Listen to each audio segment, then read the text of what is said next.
दोस्तों, अगर आप भी अपनी लाइफ में कुछ नया सीखने की चाह रखते हैं तो इस चैनल को अभी सब्सक्राइब कर लें।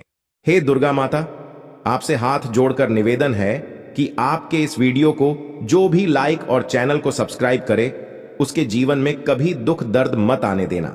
जय माता दी। दोस्तों, नवरात्रि का पावन और पवित्र समय चल रहा है और ऐसे में अगर आप हरी चूड़ियों से जुड़ा यह एकमात्र असरदार और चमत्कारी उपाय कर लेते हैं तो मात्र 24 घंटे में आपकी हर मनोकामना पूरी हो जाएगी।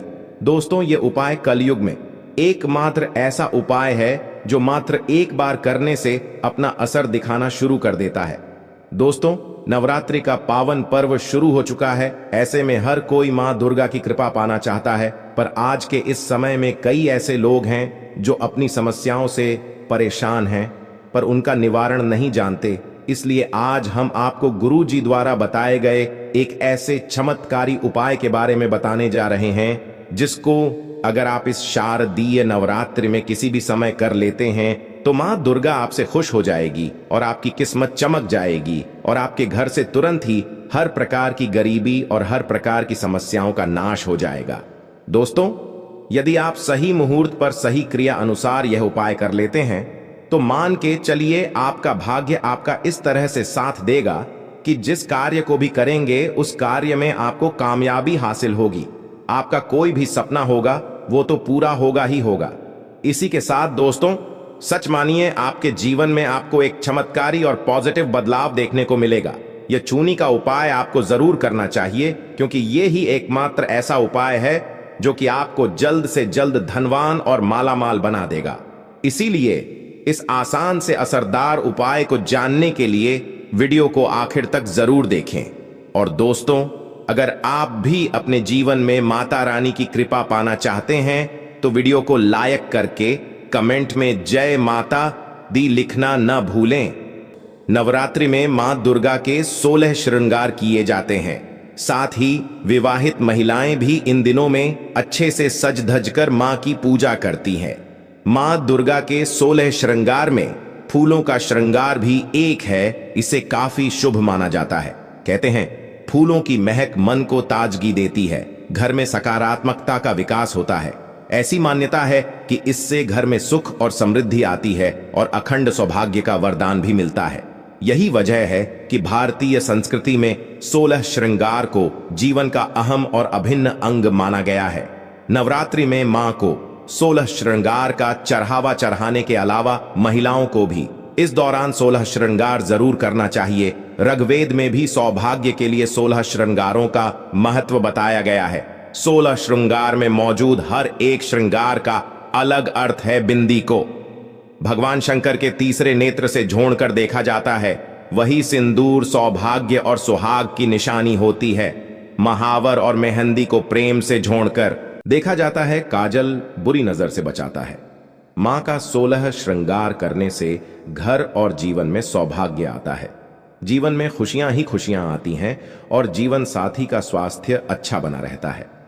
इसी तरह श्रृंगार में हरी चूड़ियों का भी अलग महत्व है। दोस्तों, धार्मिक शास्त्र के अनुसार अगर आप इस नवरात्रि में इन पेड़ों पर हरी चूड़ियां बांध देते हैं तो आपका दुर्भाग्य सौभाग्य में बदल जाएगा।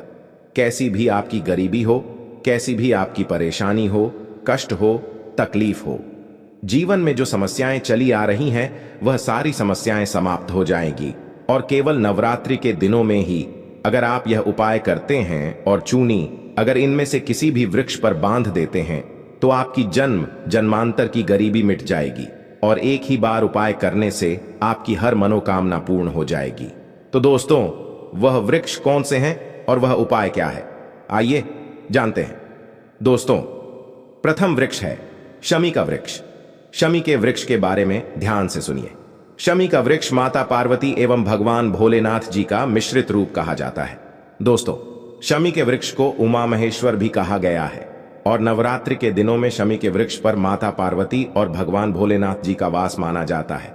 इसलिए नवरात्रि में संध्या काल के समय इस वृक्ष को छूने से सभी दोष कष्ट परेशानियां समाप्त हो जाती हैं। दोस्तों, नवरात्रि में किसी भी दिन शमी वृक्ष की जड़ पर अगर कच्चा दूध डाला जाए तो भगवान भोलेनाथ शीघ्र प्रसन्न होते हैं।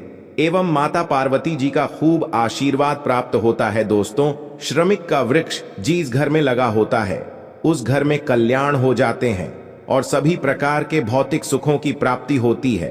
तो दोस्तों, नवरात्रि में किसी भी दिन शमी वृक्ष पर उमा महेश्वर का ध्यान करते हुए 2 जोनी हरी चूनी जरूर बांधें। ऐसा करने से सभी प्रकार के भौतिक सुखों की प्राप्ति होती है। और अगर आप शमी के पत्ते भगवान भोलेनाथ के पूजन में उन्हें चढ़ाते हैं तो इससे आपके घर में माता लक्ष्मी जी स्वयं वास करने आती है और महादेव खुद चलकर आपके घर में वास करते हैं।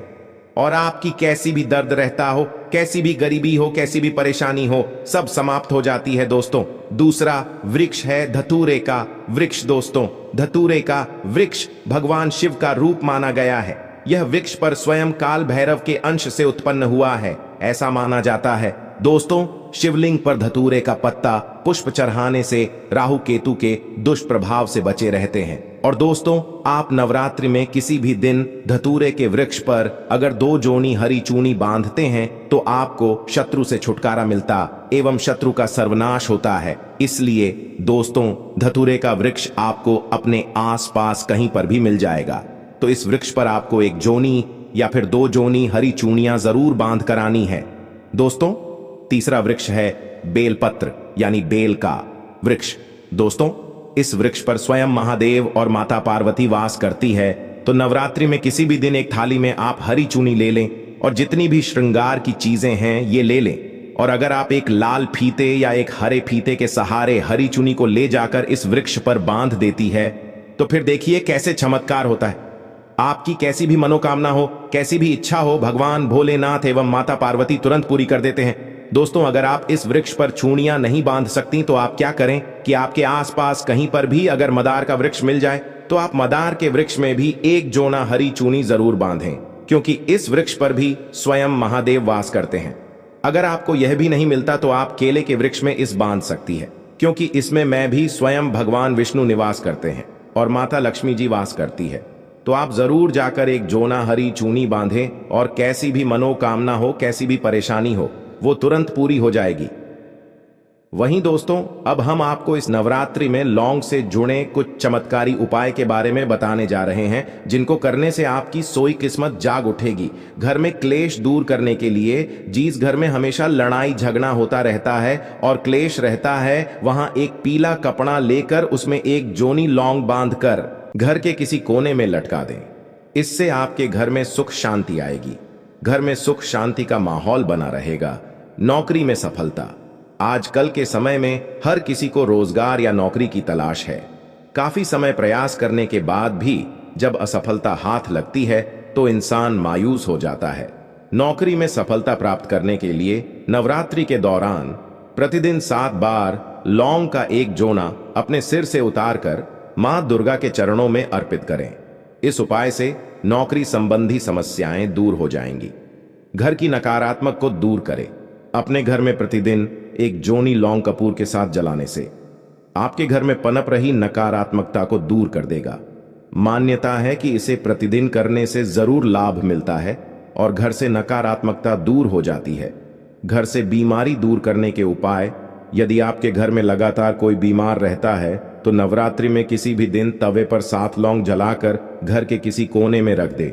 ज्योतिष शास्त्र के अनुसार ऐसा करने से कुछ ही दिन में फर्क नजर आने लगता है। आर्थिक तंगी दूर करने के उपाय। यदि आपके घर में आर्थिक तंगी लगातार बनी रहती है तो नवरात्रि में आप पूजा के समय गुलाब के फूल के साथ 2 लौंग अर्पित करें। इसके अलावा एक लाल रंग के कपड़े में 5 लौंग और 5 कौड़ियां बांधकर तिजोरी या फिर अलमारी में रख दें। ऐसा करने से देवी दुर्गा की आप पर असीम कृपा होती है और घर में धन का आगमन होता है। राहु केतु के लिए उपाय। ज्योतिष शास्त्र में राहु केतु को सबसे क्रूर ग्रह माना जाता है। इनके अशुभ प्रभाव को कम करने के लिए नवरात्रि में रोजाना आपको लौंग का दान करना चाहिए। इसके अलावा नवरात्रि में शिवलिंग पर रोजाना लौंग का जोड़ा चढ़ाएं। ऐसा करने से आपकी कुंडली से राहु और केतु के अशुभ प्रभाव दूर होते हैं और आपके घर में खुशहाली आती है। वही दोस्तों, आपको इस नवरात्रि में अपनी राशि के अनुसार ये उपाय जरूर करने चाहिए। मेष राशि के जातकों को नवरात्रि के दौरान सिद्ध कुंजिका स्तोत्र का पाठ करना चाहिए। इस उपाय को करने से मकान, जमीन और वाहन का सुख प्राप्त होता है। वृष राशि। वृष राशि के जातकों को सप्तश्लोकी दुर्गा का पाठ करना चाहिए। ऐसा करने से मां की कृपा आपके ऊपर हमेशा बनी रहती है और आर्थिक स्थिति में भी सुधार देखने को मिलता है। मिथुन राशि। अपनी हर तरह की मनोकामना को पूर्ण करने के लिए नवरात्रि के दौरान दुर्गा सप्तशती का पाठ करें। इस उपाय को करने से परिवार में सुख शांति बनी रहती है और हर तरह का ऐशो आराम प्राप्त होता है। कर्क राशि। नवरात्रि के दौरान मां दुर्गा के साथ भगवान शिव की भी उपासना करें। दोनों की साथ में पूजा करने से साहस और पराक्रम बना रहता है। सिंह राशि। सिंह राशि के जातक इन 9 दिनों के दौरान देवी सहस्त्र नाम का पाठ करें। इसका पाठ करने से करियर में कभी भी असफलता का मुंह नहीं देखना। पणता कन्या राशि। नवरात्रि के इन पावन दिनों के दौरान दुर्गा सप्तशती और अरण्य कांड का पाठ करना शुभ होता है। ऐसा करने से जीवन में चल रहे हर तरह के क्लेश से मुक्ति मिलती है। तुला राशि। तुला राशि के जातकों को सप्तश्लोकी दुर्गा का पाठ करना चाहिए। इसका पाठ करने से जीवन में सुख समृद्धि में वृद्धि देखने को मिलती है। वृश्चिक राशि। वृश्चिक राशि के जातक दुर्गा सप्तशती या फिर रामचरित्र मानस का पाठ कर सकते हैं। ऐसा करने से मानसिक सुख की अनुभूति मिलती है और आपका शरीर हमेशा रोग मुक्त रहता है। धनु राशि। दुर्गा सप्तशती का पाठ करने से धनु राशि के जातकों को धन के साथ साथ मान सम्मान भी मिलता है। मकर राशि। मकर राशि के जातक मां दुर्गा को लाल फूल अर्पित करें। ऐसा करने से मां दुर्गा आपके सारे अटके हुए काम पूरे कर देती है। कुंभ राशि। कुंभ राशि के जातकों को मां दुर्गा के मंत्रों का जाप करना चाहिए। इसी के साथ ज्यादा जल्दी फल प्राप्त करने के लिए राम रक्षा स्तोत्र का भी पाठ कर सकते हैं। ऐसा करने से भय और शत्रुओं से मुक्ति मिलती है। मीन राशि। मां दुर्गा को मिठाई का भोग लगाएं। इसके अलावा ओम ऐं ही क्लीं चामुंडाय विच्छे मंत्र का जाप करें। ऐसा करने से सुख समृद्धि के साथ साथ मां भी आपके घर पधारती है। तो दोस्तों, आपको हमारी वीडियो कैसी लगी हमें कमेंट में जरूर बताइएगा। साथ ही वीडियो को लाइक करके चैनल को जरूर सब्सक्राइब कर ले जाए। माता दी।